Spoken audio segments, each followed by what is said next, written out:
नमस्कार दोस्तों, स्वागत है आपका मानवा दृष्टि। अगर आपको एक्शन, फैंटेसी और ओवरपावर्ड हीरो वाली मैनवा पसंद है तो आप बिल्कुल सही जगह आए हैं। तो बिना समय बर्बाद किए चलिए शुरू करते हैं आज की शानदार कहानी। फौरन गुस्से में बदल जाता है और वो खतरनाक अंदाज में उसे अपनी बात दोहराने को कहती है। वो अपनी बात पर अड़ा रहता है और कहता है कि उसने बिल्कुल सही सुना। लेकिन उनकी इस गर्मा गर्मी के बीच पूरे हॉस्पिटल में एक अनाउंसमेंट होती है जिसमें कैडेट ली सेहुन को नर्सिंग स्टेशन पर बुलाया जाता है। जैसे ही वो जाने लगता है, लुइस अपने बिस्तर से ही उसकी पहचान पक्की कर लेती है। जाने से पहले वो उसे आखिरी चेतावनी देता है कि अगर वो इनहेलर का इस्तेमाल करती रही तो वो अपनी जादुई ताकत हमेशा के लिए खो देगी, जिसके जवाब में उसे बस एक ठंडा सा जवाब मिलता है, दफा हो जाओ। गुस्से से आग बबूला होकर वो चिल्लाती है कि उसे मामूली लुहारों से कोई बात नहीं करनी और उसे बाहर निकल जाने का हुक्म देती है। वो सुकून से कमरे से बाहर चला जाता है और उसे अपने ही गुस्से में सुलगने के लिए छोड़ देता है। अपने कमरे में अकेली वो उन मामूली लुहारों को कोसती है जिन्होंने अभी अभी उसकी दुनिया उलट पुलट कर दी है। इस कड़वी मुलाकात के बावजूद सेहुन ये देखकर हैरान रह जाता है कि सिस्टम में एक नोटिफिकेशन आया है जो बताता है कि लुइस वैलेंट के साथ उसका एक बॉन्ड बन गया है। बाद में डॉक्टर के ऑफिस में सेहुन को बताया जाता है कि उसकी हड्डी जो बिल्कुल साफ टूटी है वो एक हफ्ते के अंदर ठीक हो जानी चाहिए। डॉक्टर उसे यकीन दिलाता है कि उसके पट्टों या माना सर्किट्स को कोई नुकसान नहीं हुआ है,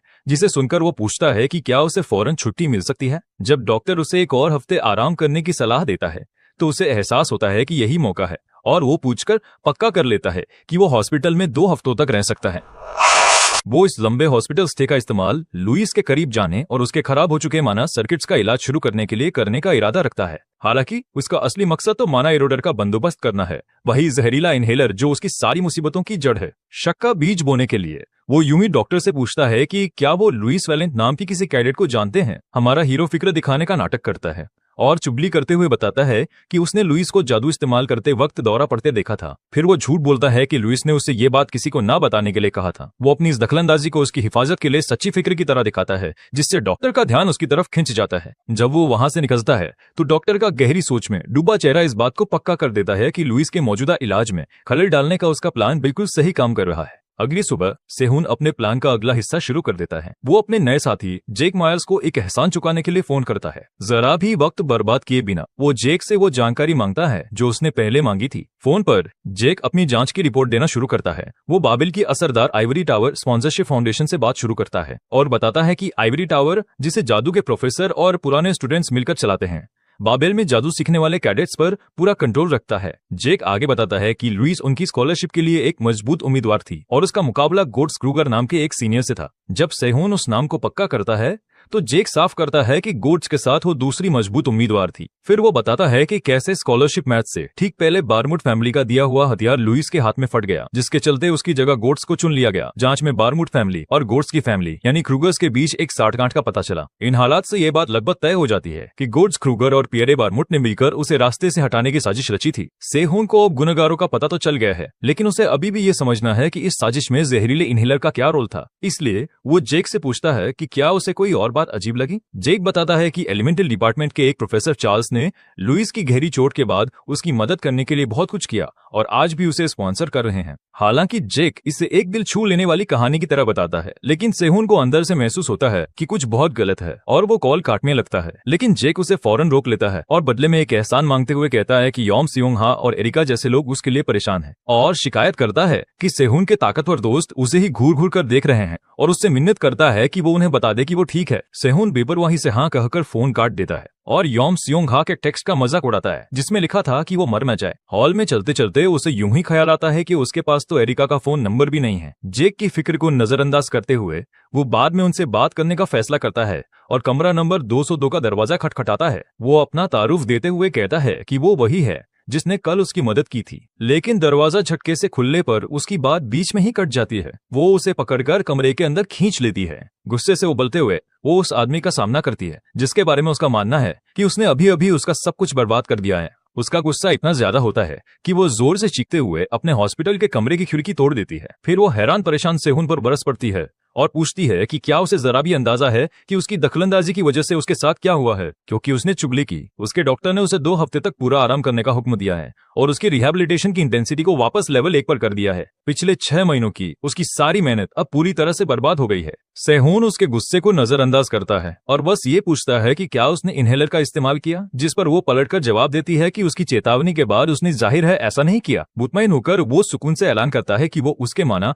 बर्न्स को ठीक कर देगा, जिसे सुनकर लुइस एक पल के लिए हक्की बक्की रह जाती है। वो ताना मारते हुए पूछती है, तुम्हें पता भी है कि माना बर्न्स क्या होते हैं? इस पर हमारा हीरो बताता है कि माना बर्न्स को एक लाइलाज बीमारी माना जाता है, जिसे समिट क्लाइंबर्स भी ठीक नहीं कर सकते, कम से कम अभी के लिए तो नहीं। ना चाहते हुए भी उसकी बातों में दिलचस्पी पैदा हो जाती है और वो उसे नीचा दिखाते हुए उसकी बकवास सुनने के लिए तैयार हो जाती है। सेहून उसकी बेडसाइड टेबल से इनहेलर उठाकर अपनी बात समझाना शुरू करता है। वो पहले पूछता है कि उससे ये इनहेलर किसने दिया और वो मान लेती है कि ये उसके एक जानने वाले प्रोफेसर ने दिया था। फिर वो उस चीज की असलियत बताता है और उसे माना इरोडर का नाम देता है। अपनी बात साबित करने के लिए वो अपनी divine spirit link magic skill activate करता है ताकि उसे लाइव डेमो दे सके। वो इनहेलर का इस्तेमाल खुद पर करता है और समझाता है कि माना इरोडर इस्तेमाल करने वाले के माना सर्किट्स का वोल्टेज बदल देता है और दिखाता है कि कैसे इरोडर सिर्फ गर्दन के हिस्से के सर्किट को बदलता है, जिससे शरीर के बाकी हिस्सों के साथ एक दर्दनाक मिसमैच पैदा होता है। वो समझाता है कि ये टकराव एक ओवरलोड पैदा करता है जिससे माना का इस्तेमाल करना नामुमकिन हो जाता है, एक ऐसी चीज जिससे वो बहुत अच्छी तरह वाकिफ है। माना का इस्तेमाल नामुमकिन, ये शब्द उसके दिल में उतर जाते हैं और वो अपनी गर्दन पकड़ लेती है। आखिरकार उसे अपनी इन तकलीफ दे निशानियों के पीछे की सच्चाई का एहसास हो जाता है। एक फ्लैशबैक में प्रोफेसर चार्ल्स ने उसे इनहेलर दिया था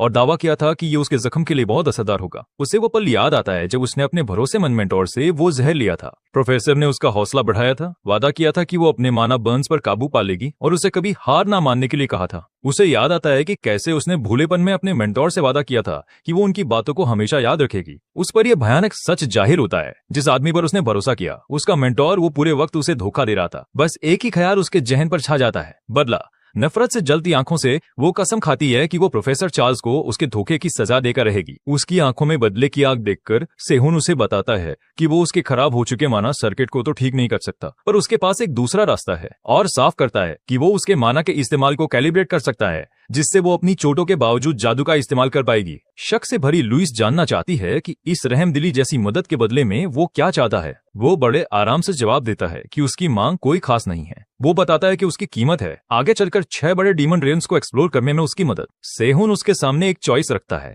उस पर भरोसा करके अपनी किस्मत बदल लो या यही रहकर हार मान लो। कुछ पल सोचने के बाद वो बस मुस्कुरा देती है। अपना हाथ आगे बढ़ाते हुए वो डील के लिए मान जाती है, पर उसे चेतावनी भी देती है कि वो अपनी बात से मुकरे नहीं। हमारा हीरो हाथ मिलाकर डील पक्की करता है और तंज कसते हुए कहता है, देखो तो जरा बात कौन कर रहा है, जिस पर उसे एक गुस्सैल घूरती हुई नजर मिलती है। अपनी ट्रेनिंग शुरू करने के लिए सेहून औजारों का एक बैग पेश करता है, लेकिन लुइस ये देखकर हैरान रह जाती है कि औजार असल में चेरी से भरा एक बैग है और वो सवाल करती है कि वो भला इनसे क्या कर सकते हैं। तभी वो अपना सबक शुरू करता है और बताता है कि उसे जो दर्द होता है वो उसके खराब सर्किट से रिफाइन माना को गुजारने की कोशिश करने से होता है, और समझाता है कि जहाँ आसपास का माना बिना नुकसान पहुंचाए घूमता है, वहीं जादू के लिए जरूरी रिफाइन माना उसकी तकलीफ की वजह बनता है। फिर वो सबसे जरूरी सवाल पूछता है, अपनी इस हालत में वो बिना दर्द के माना का इस्तेमाल कैसे कर सकती है। वो बताता है कि इसका हल आसान लेकिन अजीब है, उसे अपनी जबान से सीधे माना को रिफाइन करना सीखना होगा। उलझन में पढ़कर वो पूछती है कि इतने कम सर्किट के साथ वो कुछ कैसे कर सकती है, जिस पर वो एक पहेली की तरह जवाब देता है और इसकी तुलना एक हाथी को फ्रिज में रखने से करता है। वो मानता है कि जहाँ ये तरीका दूसरों के लिए नामुमकिन होगा, लेकिन उसे पूरा यकीन है कि वो ये कर सकती है। फिर सेहून अपनी पिछली जिंदगी का एक चौंकाने वाला सच बताता है। वो उसे बताता है कि उसके रिग्रेशन से पहले उसने इसी तरीके का इस्तेमाल करके एक्सप्लोसिव डॉग का खिताब हासिल किया था। लुइस, जो अब मान चुकी थी लेकिन जिसके मन में बेचैनी भी थी, उसकी बात सुनने के लिए राजी हो जाती है और पूछती है कि उसे क्या करना होगा। वो अपनी ट्रेनिंग का पहला कदम दिखाते हुए एक चेरी अपने मुंह में डालता है। फिर वो बड़ी आसानी से अपनी जबान से उसके डंठल में एक गांठ बांध देता है और बताता है कि ये उसके मुंह में माना सर्किट को ट्रेन करने का बेसिक फॉर्म है। मुंह में चेरी भरे हुए वो उसे हिदायत देता है कि उसे गांठें बांधने के लिए अपनी जबान पर मौजूद सर्किट को बड़ी नाजुकी से कंट्रोल करना होगा। लुइस, जो बिल्कुल भी मुतासिर नहीं हुई थी, मन ही मन सोचती है कि ये आदमी जीनियस नहीं बल्कि एक नंबर का पागल है। अगले कुछ दिन उसके अजीब ट्रेनिंग तरीकों के खिलाफ लुइस के गुस्से और झुंझलाहट से भरे होते हैं। उसकी ट्रेनिंग में अपनी आवाज में माना और जज्बात भरकर पूरी ताकत से चिल्लाना भी शामिल है। उससे एक ही वक्त में 2 मुश्किल टंग ट्विस्टर भी बुलवाए जाते हैं, जिससे उसका डॉक्टर भी हैरान रह जाता है। अपने मुंह में चॉपस्टिक दबाए हुए गुस्से से भरी लुइस उसे जान से मारने की धमकी देती है अगर उसकी वजह से उसका तलफ्फुज बिगड़ा तो। लेकिन एक हफ्ते की कड़ी मेहनत के बाद वो खुशी से ऐलान करती है कि उसने ये अजीब ट्रेनिंग कामयाबी से पूरी कर ली है। सेहून सिर्फ एक हफ्ते में इन कामों में माहिर होने के लिए उसकी तारीफ करता है, लेकिन वो बड़े गुरूर से इसे कुछ खास नहीं बताती। लेकिन हमारे हीरो को एहसास होता है कि शायद वो इतनी तेजी से इसलिए सीख रही है क्योंकि ये एक ऐसा ट्रेनिंग मेथड है जो उसने खुद ही बनाया था। फिर वो झुंझलाकर चिल्लाती है और जानना चाहती है कि उसकी आवाज और तलफ्फुज को सुधारने का माना से क्या लेना देना है। एक गहरी सांस लेकर वो माफी मांगती है और मानती है कि वो इसलिए चिल्लाई क्योंकि ये सब उसे बहुत बेकार लग रहा था। बिना किसी हैरानी के वो आराम से आगे बढ़ने के लिए कहती है और पूछती है कि अगली गांठ कौन सी है, लेकिन तभी वो उसकी एक्सरसाइज का असली मकसद बताता है। ये सब इनकेंटेशन मैजिक के लिए ट्रेनिंग थी। इनकेंटेशन मैजिक शब्द सुनकर लुइस पूरी तरह से चौंक जाती है और हैरानी से उसका चेहरा लाल हो जाता है। सेहून उसे ध्यान से देखने के लिए कहते हुए कुछ दिखाने की तैयारी करता है। वो समझाना शुरू करता है कि इनकेंटेशन मैजिक के लिए दो बुनियादी चीजों की जरूरत होती है। पहली, कोर के तौर पर काम करने के लिए जरा सा माना, और दूसरी, उसे जादू में बदलने का एक मजबूत इरादा। दूसरे शब्दों में, एक मजबूत मेंटल इमेज ही इसकी चाबी है। इमेज जितनी साफ होगी, इनकेंटेशन उतना ही ताकतवर होगा। वो ध्यान लगाता है और मंत्र पढ़ता है। स्फीयर और फौरन माना का एक छोटा स्थिर गोला बना देता है। फिर वो समझाता है कि अगला कदम है गोले को एक ऐसे रूप में बदलना जिसे फायर करना आसान हो। ट्रांसफॉर्म और एलिमेंटल इंफ्यूजन का मंत्र पढ़ते हुए वो माना को नया आकार और ताकत देता है। वो स्पेल में बदलाव करता रहता है, उसकी पेनिट्रेशन पावर और रफ्तार बढ़ाने पर ध्यान देते हुए। एक्सेलरेट के आखिरी कमांड के साथ वो पूरी तरह से तैयार स्पेल को छोड़ देता है। एनर्जी का बोल्ट तेजी से निकलता है और अस्पताल की खिड़की को तोड़ देता है और बाहर की तरफ एक रास्ता बनाता हुआ निकल जाता है। इससे पहले कि वो आराम से उसे डिसिपेट होने का हुक्म दे, स्पेल आसमान में ऊंचा उड़ जाता है। टूटी हुई खिड़की को देखकर वो झेमते हुए मानता है कि वो थोड़ा ज्यादा ही फोकस हो गया था, इसलिए वो फौरन माफी मांगता है और अजीब तरह से टूटी हुई खिड़की के पैसे देने का वादा करता है। फिर वो सावधानी से लुइस से पूछता है कि क्या वो इस अचानक हुई तबाही से नाराज है, लेकिन गुस्से के बजाय उसकी आंखों में ताकत की एक चमक आ जाती है और वो मंत्र पढ़ती है स्फीयर और उस बेसिक इनकेंटेशन को हुबहू दोहरा देती है जो उसने अभी अभी देखा था। सेहून सच में बहुत मुतासिर होता है और कहता है कि सिर्फ एक बार देखकर उसे फौरन दोहरा देना कमाल की बात है। लेकिन इससे पहले कि वो अपनी तारीफ पूरी कर पाता, लुइस को महसूस होता है कि स्पेल में कुछ कमी है और वो अपनी अंदरूनी समझ से मंत्र पढ़ती है रिबिल्ड। उसके अंदर से जादुई एनर्जी का एक पेचीदा जाल फट पड़ता है। उसके चेहरे पर पसीने की एक बूंद आ जाती है जब उसे एहसास होता है कि जादू सच में दुनिया के कानूनों को नजरअंदाज कर देता है। इस बीच लुइस हैरत से अपने हाथ को देखती है और बरसों बाद पहली बार ताकत के इस उछाल को महसूस करती है। हमारा हीरो अब समझ जाता है कि एक मजबूत मेंटल इमेज से बोला गया सिर्फ एक लफ्ज ही जादू के बुनियादी कानूनों को तोड़ने के लिए काफी है। एक ऐसा उसूल जिसे उसने अभी अभी साबित कर दिया था। अस्पताल में लुइस वैलेंट यकीन न करते हुए अपनी गर्दन को छूती है और महसूस करती है कि उसके जादू का दर्दनाक झटका पूरी तरह से गायब हो गया है। उसके अंदर खुशी की एक लहर दौड़ जाती है क्योंकि वो आखिरकार बिना किसी तकलीफ के दोबारा जादू इस्तेमाल करने के एहसास का मजा ले रही है। सेहून नरमी से उसे कहता है कि वो रो सकती है, लेकिन एक नए पक्के इरादे के साथ वो अपनी मुट्ठी भींच लेती है और फिलहाल कोई आंसू बहाने से इनकार कर देती है। बदले की आग में जलते हुए वो कसम खाती है कि वो तब तक नहीं रोएगी जब तक वो उसकी जिंदगी बर्बाद करने वाले का गला फाड़कर बाहर ना निकाल दे। उसकी बर्बादी के पीछे के असल गुनहगार सामने आते हैं, प्रोफेसर चार्ल्स, गुड्स क्रूगर और पियरे बार्मेट। उसके इस जज्बे को देखकर सेहून खुश होते हुए ऐलान करता है कि अब अगले कदम पर बढ़ने का वक्त आ गया है। उलझन में पड़ी लुइस उसकी तरफ मुड़कर पूछती है कि ये राज भरा अगला कदम आखिर है क्या। फिर वो अपना फोन दिखाकर अपना प्लान बताता है, जहां वो उसे ओवरकमिंग ट्रॉमा नाम के एक प्रोग्राम के लिए रजिस्टर कर रहा होता है।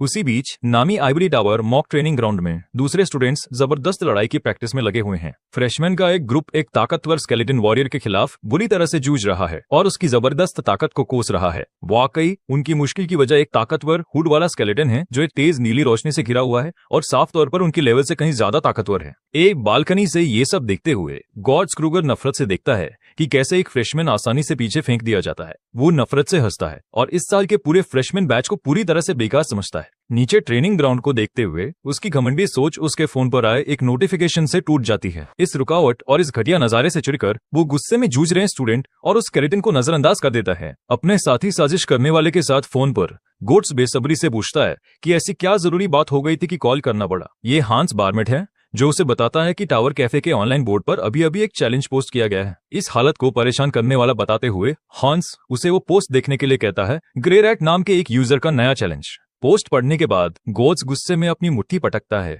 और चिल्लाता है, ये पागल कुतिया। ये चैलेंज लुइस की तरफ से है जिसमें वो सबके सामने अपने ठीक होने और जादू के इस्तेमाल पर वापस लौटने का ऐलान करती है। पोस्ट में वो आधे साल पुराने कर्ज को चुकाने के लिए कैडेट गोट्स क्रूगर के साथ एक डुएल की मांग करती है। वापस अस्पताल में सेहून और लुइस उस भड़काने वाली पोस्ट को देखते हैं जिसमें गोट्स को डुएल कबूल करने की चुनौती दी गई है जब तक कि उसे घायल होने का डर न हो। डर लगे तो मर जा। इस भड़काने वाले मैसेज से आग बबूला होकर गोट्स अपना फोन हाथ में ही कुचल लेता है। गुस्से से उबलते हुए वो बड़बड़ाता है, तेरी हिम्मत कैसे हुई मेरा मजाक उड़ाने की। वो मन ही मन कसम खाता है कि इस बार वो उसे इतनी बुरी तरह पीटेगा कि वो फिर कभी खड़ी नहीं हो पाएगी। उधर वापस उरिस जनरल हॉस्पिटल हॉस्पिटल में लुइस घबराने लगती है और सेहुन से पूछती है कि क्या वो सच में पागल है जो उसने ये चैलेंज दे दिया। हमारा बंदा उसके गुस्से से जरा भी परेशान नहीं होता और बेफिक्री से कहता है कि ये कोई जान से मारने की धमकी तो थी नहीं। लुइस घबराकर बताती है कि उसका मंत्र वाला जादू अभी भी शुरुआती लेवल पर है और बदला लेने के लिए डुएल करने का कोई मतलब नहीं बनता। उस पर शक करते हुए वो उस पर जासूस होने का इल्जाम लगाती है, लेकिन वो आराम से उसे शांत रहने को कहता है और यकीन दिलाता है कि ये सब उसके प्लान का हिस्सा है। सेहुन समझाता है कि मंत्र वाला जादू अंदर से आता है और जादू का उसके दिल में बैठा डर ही उसे रोक रहा है, और इस बात पर जोर देता है कि ये डुएल उसके ट्रॉमा से उबरने के लिए बहुत जरूरी है और उससे भरोसा करने की गुजारिश करता है। फिर भी झिझकते हुए वो अपना सबसे बड़ा डर बताती है, अगर वो डुएल हार गई तो क्या होगा,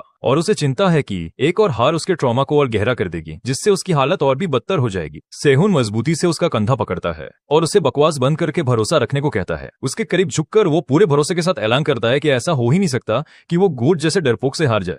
उसका अटूट भरोसा उन दोनों के बीच एक नया रिश्ता बनाता है और वो बताता है कि उसने उसके नए हथियार के लिए पहले से ही एक खास मटेरियल तैयार कर लिया है। ये मटेरियल एक supreme grade dyeing water stone है, एक नया पत्थर जो उसने खुद लुइस के साथ बने अपने नए रिश्ते से निकाला है। उसके भरोसे से लुइस का हौसला फिर से बढ़ जाता है और वो खुद को तैयार करके पूछती है कि उसकी ट्रेनिंग का अगला दौर क्या होगा। वो एक पहेली की तरह जवाब देता है कि उसकी अगली ट्रेनिंग एक एग्जामिनेशन है, जिससे वो पूरी तरह हैरान परेशान रह जाती है। फिर सेहुन नाटकीय ढंग से एक काला दस्ताना पहनता है और उसकी इस अजीब ट्रेनिंग के अगले पड़ाव की तैयारी करता है। वो उसे चौंकाते हुए बताता है कि अब एक ओरल एग्जामिनेशन का वक्त है। उसके इन अजीबोगरीब तरीकों से पूरी तरह चकराई हुई वो बस यही सोच पाती है कि उसका नया मेंटोर एक नंबर का पागल है। लुइस के सबके सामने दिए गए चैलेंज की वजह से उसके एक्सीडेंट की असली हकीकत के बारे में स्टूडेंट्स के बीच अफवाहें फैलने लगती हैं। स्टूडेंट्स कड़ियां जोड़ने लगते हैं और अंदाजा लगाते हैं कि बार्मेट और क्रूगर परिवारों ने उसे रास्ते से हटाने के लिए साजिश रची थी, क्योंकि स्कॉलरशिप की असली हकदार वही थी। उसी बीच गोट्स का बड़ा भाई फोन पर है और अपने छोटे भाई को एक निहायती बेवकूफ कह रहा है। फोन पर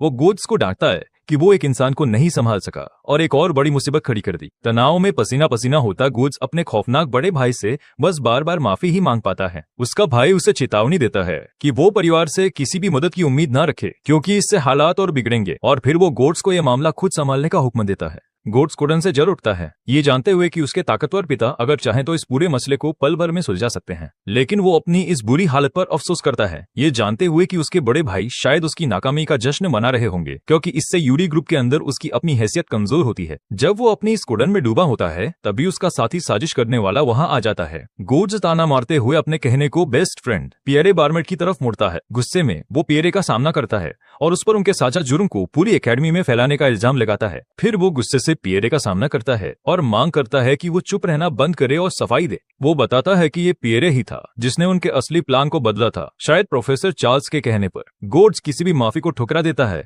और मांग करता है कि वो फौरन कोई हल निकाले। हालांकि पियरे इस मामले में अपनी गलती मानता है। वो बात को और गंभीर बनाते हुए उसे चेतावनी देता है कि वो इस मुसीबत को ठीक करे, वरना उसे भी गोट्स के साथ ही विरासत की दौड़ से बाहर निकाल दिया जाएगा। एक ठंडी मुस्कान के साथ पियरे परेशान गोट्स से कहता है कि वो फिक्र न करे और पूरे यकीन के साथ ऐलान करता है कि उसके पास उनकी इस मुश्किल से हमेशा के लिए निपटने का एक पक्का तरीका है, जो एक बुरे और हमेशा के लिए होने वाले हल की तरफ इशारा करता है। सीन अस्पताल का है, जहाँ सेहुन डाइंग वाटर स्टोन की जांच करता है। वो देखता है कि ये उस हमलावर बॉन्ड स्टोन से कितना अलग है जिसकी उम्मीद वो उस एक्सप्लोसिव डॉग से कर रहा था जिसे वो कभी जानता था। उसे एहसास होता है कि वो बदल गई है, चीजों को अपनी मर्जी के मुताबिक ढालने के बजाय अब वो उनके हिसाब से खुद को ढाल रही है, जिससे वो एक ज्यादा बेहतर साथी बन गई है। लेकिन वो सोचता है कि क्या यही उसकी असल फितरत थी, और इस नतीजे पर पहुंचता है कि इतने बेहतरीन मटेरियल से वो अपनी सोच से भी कहीं ज्यादा अच्छा हथियार बना सकता है। जैसे ही वो अपनी तरकीब बना रहा होता है, लुइस उसके कमरे में आती है और बताती है कि उसने सुना है कि आखिरकार उसका प्लास्टर उतर गया। उसकी नजर चमकते हुए पत्थर पर पड़ती है और वो पूछती है कि क्या ये वही खास मटेरियल है। वो हामी भरता है कि अब उसका हथियार बनाने का वक्त आ गया है। फिर वो उसे उसका काम समझाता है, उसे बस पत्थर में तब तक माना डालना है जब तक कि वो रंग बदलना बंद न कर दे, और बताता है कि किसी भी पेचीदा सफाई की जरूरत नहीं पड़ेगी। सेहुन सोचता है कि अपनी पिछली जिंदगी में जहां उसका ध्यान सिर्फ सुधार करने पर था, वहीं अब उसके पास मौजूद बेहतरीन हालात और मटेरियल उसे उनकी ज्यादा से ज्यादा ताकत बाहर निकालने का मौका देंगे।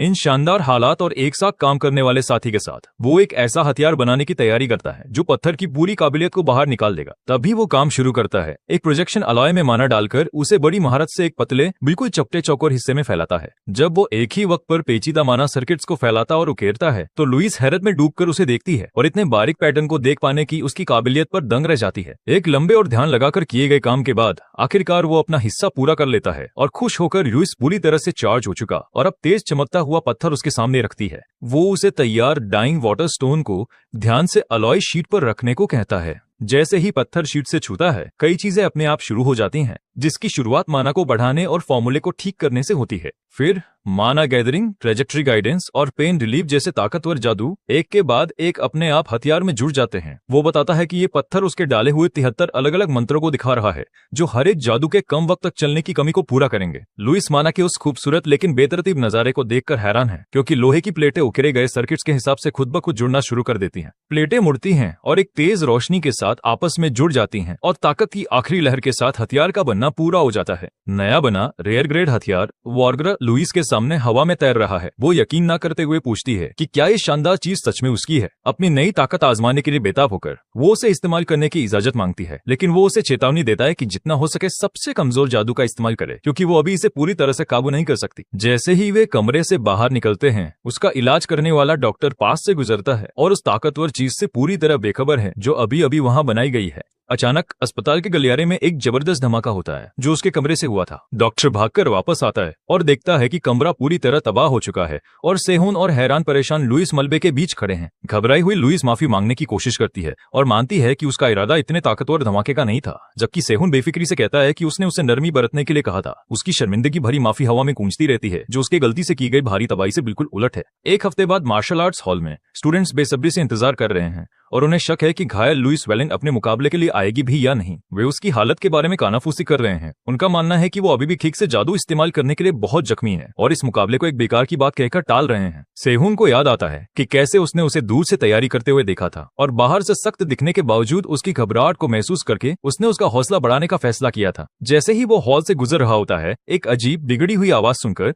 उसके कदम वही रुक जाते हैं जो सिर्फ उसे ही सुनाई दे रही है। आवाज और साफ होती जाती है और वो उसकी गूंज को पहचान लेता है, जो खतरनाक रूप से माना इरोजन जैसी है। यह समझते ही कि यह एक घात लगाकर किया गया हमला है, वो फौरन अंदाजा लगा लेता है कि असली निशाना जरूर लुइस होगी। आवाज की जगह का पता लगाकर वो उसके वेटिंग रूम के पास एक गोदाम की तरफ तेजी से दौड़ता है। बिना एक पल भी सोचे वो लात मारकर गोदाम का बंद दरवाजा तोड़ देता है। अंदर उसे दिमागी हमले की वजह का पता चलता है, एक बॉक्स के ऊपर रखा हुआ ड्रीमिंग स्पीकर डिवाइस। जैसे ही वो पास जाता है, स्पीकर एक वहम दिखाना शुरू कर देता है और उसे उस ख्याली पुलाव के लिए ताना मारता है जिसका वो पीछा कर रहा है। उस वहम से निकलती बेहद जानी पहचानी आवाज को पहचानकर वो चौंक जाता है। उसकी पिछली जिंदगी की उस्ताद का एक साया उसके सामने आ जाता है, जिससे वो एक पल के लिए सोचने लगता है कि क्या वो असली है। उसकी उस्ताद का वहम ठंडेपन से उसका मजाक उड़ाता है और पूछता है कि वो वक्त में पीछे जाने के इस बचकाने मजाक को कब तक जारी रखने वाला है। वो इस बात पर हंसती है कि उसने महज एक बेकार खंजर से वक्त को पीछे कर दिया और ऐलान करती है कि उसकी उम्मीद बेबुनियाद है। एक नीचा दिखाने वाली मुस्कान के साथ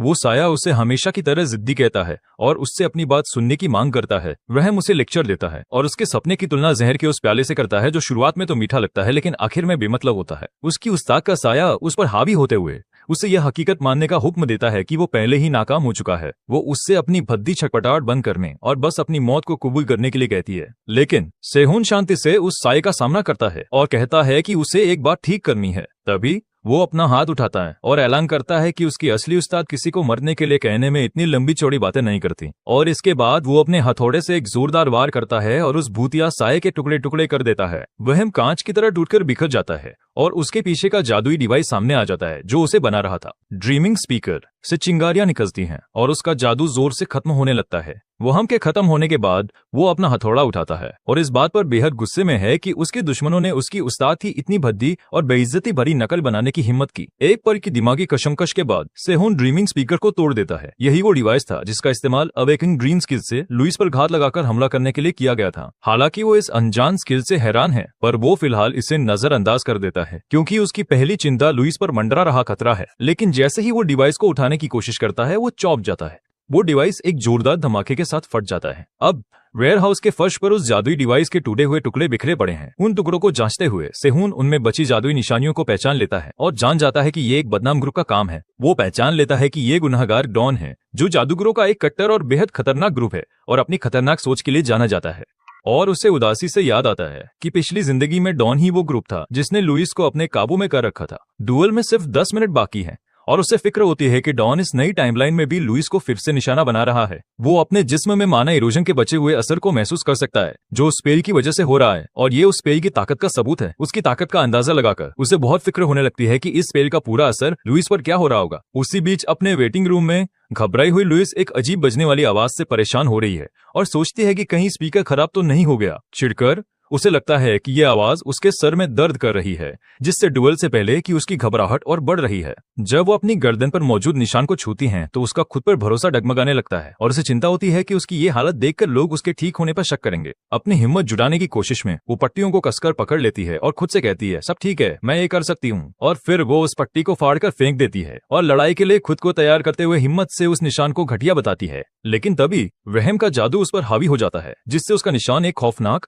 बेल जैसी चीज महसूस होने लगता है जो उसका गला घूंट रही है। इस भयानक एहसास से बेहाल होकर वो नाउमीदी में नीचे गिर पड़ती है और सोचने लगती है कि क्या वो सच में जरा भी बदली है। ये दिमागी हमला और तेज हो जाता है, जो उसे नाकामी और खून से लथपथ जख्मों का एक खौफनाक मंजर दिखाता है, जिससे उसके होश उड़ जाते हैं। जैसे जैसे वो नाउमीदी में और डूबती जाती है, वो वहम उसे सेहुन की एक तस्वीर दिखाता है जो उसे नीची नजरों से देख रहा है। वहम वाले सेहुन की वो खामोश परखती हुई नजरें उसकी रूह में चुप जाती हैं और उसके मन के शक को और बढ़ा देती हैं। उसे एक इंसान को निराश करने के डर से जो उस पर यकीन करता था, उसकी हिम्मत पूरी तरह टूट जाती है। जैसे ही वो टूटने वाली होती है, होश में आओ चिल्लाती हुई एक आवाज जबरदस्ती उस वहम को तोड़ देती है। असली सेहुन कमरे में तेजी से दाखिल होता है और उसके वक्त पर आने से वो दिमागी कैद टूट जाती है जिसमें वो फंसी हुई थी। हैरान और बदहवास लुइस ऊपर उसकी तरफ देखती है और उसके अचानक आने पर सवाल करती है। वो अपनी सांसें काबू में करता है और कमरे की तलाशी लेकर जब उसे कोई और जाल नहीं मिलता तो वो राहत की सांस लेता है। घबराई हुई लुइस के सामने घुटनों पर बैठकर वो पूछता है कि क्या उसे भी वो अजीब बजने वाली आवाज सुनाई दी थी। जब वो हाँ कहती है तो वो बताता है कि ये दुश्मनों का बिछाया एक जाल था जिसे वो रास्ते में ही तबाह कर चुका है। फिर वो समझाता है कि उस डिवाइस ने उसके जिस्म में माना इरोजन को उकसाकर उसके पुराने जख्मों को कुरेदा,